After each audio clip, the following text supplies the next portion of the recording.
स्वागत है आप सभी को यूआरमी सर्वेंट के एपिसोड नंबर 11 में। एपिसोड के स्टार्टिंग में ही तो उसे तब का सीन सोच रहा होता है जब वो और यूकी क्रिसमस की रात एक साथ घूम रहे थे। हितोशी उससे कह रहा होता है जब लाइट के ऊपर बर्फ गिरता है तो ये और भी ज्यादा चमकदार और धुंधला दिखाई देने लगता है, जो कि मुझे देखना बहुत पसंद है। इसी वजह से मुझे बर्फ से प्यार है। इस पर यूकी काफी हैरान होती है और आगे कहती है, मुझे ये सुनकर खुशी हुई कि आप मुझसे प्यार करते हैं। ये सुनकर हितोशी भी काफी हैरान होता है और शर्मा जाता है। नेक्स्ट हमें पास्ट का सीन दिखाया जाता है जब हितोशी एक लड़की को अपना प्यार कन्फेस किया था, पर वो लड़की ये कहकर उसे मना कर देती है कि तुम जो महसूस कर रहे हो वो प्यार नहीं है, ये तो बस तुम्हारी मेरे साथ रहने की एक चाहत है। तभी ये तो उससे कहता है, हाँ वो सही थी, क्योंकि मैं तब बहुत अकेला हो गया था और मुझे उससे बात करना अच्छा लगता था, इसलिए मैं उससे कन्फेस किया। उस दिन की बात से हम कभी नहीं मिले, शायद मेरी कन्फेशन ने उसे ठेस पहुँचाई होगी। ये तो उससे आगे कहता है, भले उस लड़के की रिएक्शन ने मुझे दुख दिया है, पर उसने जो कहा था अगर वो सच हुआ तो क्या यूकी के लिए मेरी फीलिंग्स भी प्यार नहीं है। नेक्स्ट हमें प्रेजेंट का सीन दिखाया जाता है। यूकी यहाँ पर हितोशी के पास सोई हुई थी, जिस वजह से हितोशी को अच्छे से नींद नहीं आया था। आगे हितोशी उठ के यहाँ से जाने लगता है, तभी यूकी भी नींद से जाग जाती है और आगे वो दोनों एक दूसरे को गुड मॉर्निंग कहते हैं। आगे हितोशी रूम के बाहर आके काफी ज्यादा शर्मा जाता है। यूकी को काफी ज्यादा बुरे सपने आ रहे थे, इसलिए वो उसे अपने बगल में सोने के लिए हाथ कह दिया, पर इस वजह से वो खुद ही अच्छे से सो नहीं पा रहा। तभी यूकी बाहर आके उससे पूछती है क्या हुआ। ये तो उससे कहता है, नहीं कुछ नहीं हुआ, मैं तो बस साल के आखिरी सफाई जल्दी शुरू करना चाहता था। उसके जाने के बाद यूकी यहाँ पर उसे देखकर थोड़ी सी हैरान होती है। नेक्स्ट हितोशी यहाँ पर सोच रहा होता है, अगर मैं यूकी को अपनी फीलिंग्स बता भी दूं तभी भी कुछ भी नहीं होने वाला है। आगे हम देखते हैं यूकी यहाँ पर घर की साफ सफाई करने के लिए काफी ज्यादा एक्साइटेड होती है, क्योंकि जब वो नई इस घर में आई थी तब वो इस काम में काफी सारी गलतियाँ की थी, पर अब वो सोच रही है वो इस घर को पूरा चमका के ही तो इसको खुश कर देगी। पर तभी हम देखते हैं आगे मुश्तारो की नजर इस पोछी के ऊपर पड़ जाती है और आगे हितोशी जब यहाँ पर आता है तो वो ये सब देखकर काफी हैरान होता है। यूकी कहते हैं, मुझे माफ कर दो, मैं इस वजह से आपसे जितनी भी माफी मांगू वो कम है। हितोशी कहता है, कोई बात नहीं, मुझे पता है ये आगे मुश्तारो की गलती है। दिन वो आगे मुश्तारो को उठा के कहता है, यूकी को परेशान करना बंद करो।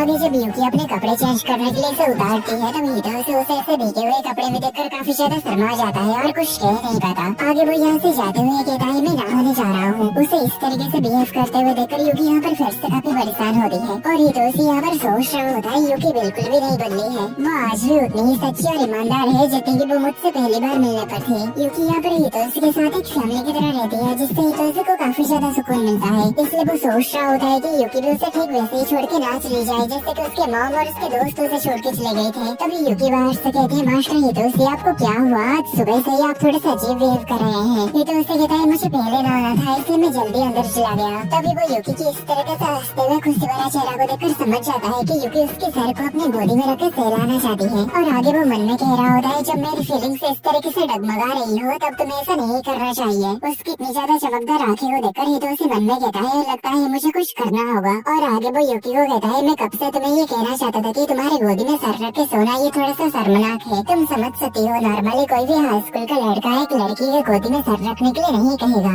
इस पर यूकी उससे कहती है, आप मुझसे तंग आ चुके हैं है ना मास्टर हितोशी। हितोशी कहता है, नहीं तुम गलत समझ रहे हो। यूकी कहती है, मैं समझ सकता हूँ, आखिरकार आप मुझसे तंग आ चुके हैं है ना। ऐसा कहकर वो रोने लगती है और कहती है, मैं कुछ भी सही से नहीं कर पाती। हितोशी उसे ऐसे रोते हुए देखकर काफी ज्यादा परेशान हो जाता है। आगे यूकी अपने आंसू को देखकर समझ नहीं पाती और कहती है, आखिर ये क्या है, मेरे आंखों में गर्मी महसूस हो रही है लेकिन फिर भी इसमें से पानी कैसे निकल रही है। तभी हितोशी उससे माफी मांगता है और कहता है, तुम जैसा समझ रही हो मेरा मतलब ऐसा बिल्कुल भी नहीं था। मैं वादा करता हूँ कि मैं तुमसे या फिर तुम्हारी किसी भी चीज से मैं तंग नहीं आया हूँ। और आगे सोचता है, मैंने उसे रुला दिया, ये सब मेरी गलती है, आखिर अब मैं क्या करूँ। दिन वो यूकी को कहता है, तुम भीगी हुई हो इसलिए तुम पहले क्यों नहीं नहा लेती, नहीं तो तुम्हें ठंड लग जाएगी। इस पर यूकी नहाने के लिए चली जाती है और हितोशी यहाँ पर सोचता है, आखिर मैंने उससे नहाने के लिए क्यों कहा। और आगे वो सोचता है, हमारे बीच में सारी चीजें काफी ज्यादा अजीब हो चुका है और यूकी यहाँ पर काफी दुखी होती है। और इन सब के बाद से यूकी हर छोटी मोटी गलती करने पर रोने लगती है, जैसे कि वो बाजार से मूली खरीदना भूल गई थी, इसलिए वो हितोशी का सॉरी कहते हुए यहाँ पर रोने लगती है। और हितोशी यहाँ पर मन में कहता है, पता नहीं अब मैं यूकी को कैसे ठीक करूँ। आगे हितोशी को आगे मुश्तारो के साथ यहाँ पर खेलते हुए देखकर यूकी यहाँ पर फिर से रोने लगती है। दिन वो यहाँ पर सफाई करते हुए यहाँ पर दोनों कैट्स को लड़ते हुए देखकर भी वो यहाँ पर रोने लगती है। ये देखकर हितोशी यहाँ पर मन में कहता है, और मैं उसे रोते हुए नहीं देख सकता।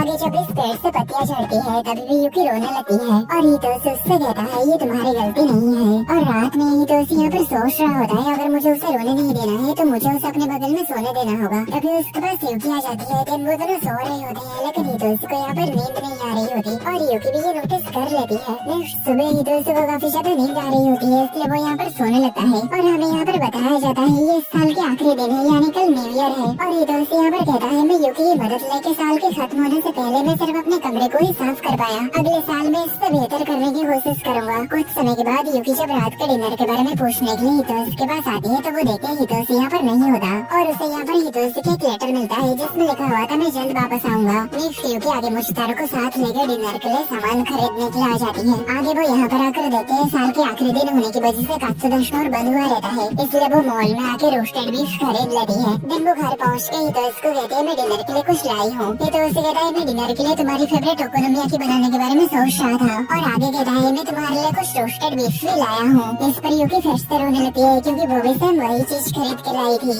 आगे हितोशी उसे शांत करने लगता है और कहता है, चिंता बिल्कुल भी मत करो, मेरा और तुम्हारा बीफ अलग अलग है, मेरा कटा हुआ है और तुम्हारा बिना कटा हुआ। दिन रात में डिनर तैयार हो चुका था। खाना को देखकर हितोशी कहता है, ये बहुत ही बढ़िया दिख रहा है। दिन वो दोनों खाना शुरू कर देते हैं। यूकी इस खाना को खा के कहती है, ये बहुत ही स्वादिष्ट है, लेकिन वो अभी भी रो रही होती है। हितोशी मन में कहता है, मुझे उसके रोने का कुछ करना होगा। नेक्स्ट हितोशी यहाँ पर बैठे हुए सोच रहा होता है, आखिरकार डैड कल वापस आने वाले हैं और आगे वो यहीं पर ही सो जाता है। काफी रात हो जाने के बाद यूकी यहाँ पर आकर उसके ऊपर कंबल डाल देती है। तो गाइस मैं इसका नेक्स्ट पार्ट कल अपलोड कर दूंगा।